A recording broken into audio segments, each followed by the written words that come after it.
Today we're going to talk about things for you to keep in mind if you're renting a car in Portugal. A lot of this is not going to be news to Europeans, but coming from America, there's several things that are quite a bit different. So first thing is, you need to have your passport with you when you pick up the car.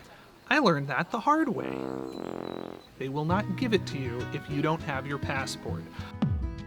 The insurance here is quite a bit different in the US. In the US, if you are renting a car, there's no insurance included. You have to add all types of insurance. Here, they include coverage, but they word things differently. So let's see if I can say this in a way that makes sense. The rental agency already includes coverage for damage you might cause to the other party if you ran into somebody. The rental agencies that we rented from also include coverage for damage to the car that you drive. You could buy insurance to protect you from having to pay the deductible for the rental car. And depending on which car you're renting, that deductible might be $1,000, $2,000, $3,000. But again, they refer to that deductible as your liability, which is completely different than how it works in the US.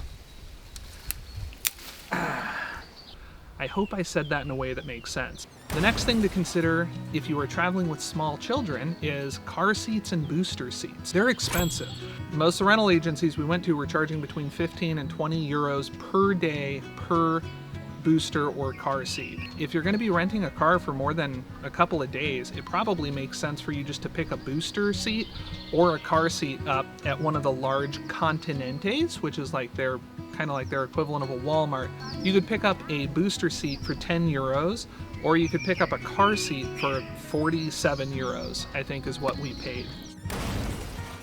Depending on where you're coming from in the States, you are probably not really accustomed to reliable public transportation, which is maybe why you think you need a rental car. And I am here to tell you that depending on where you're staying in Portugal, a rental car may not be necessary at all. We spent a total of 3 months in Portugal, and one of those months was spent in Lisbon. Had we rented a car to get around to Lisbon, it would have been a nightmare. Parking would have been horrible. I am pleased to tell you, however, public transportation in Lisbon was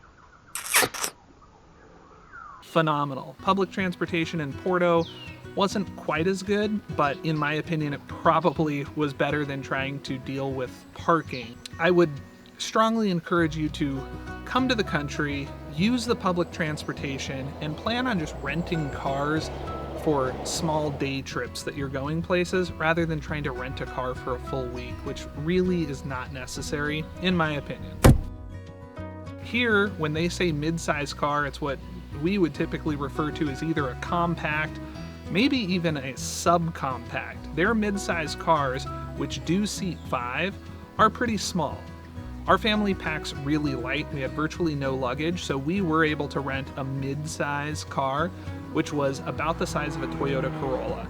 And last but not least, we are going to talk about transmissions. This might be completely foreign to some Americans, but in the rest of the world, it's still really common to drive stick-shift cars. We're talking about 3 pedals: clutch, brake, gas. Don't plan on coming here and learning to drive stick.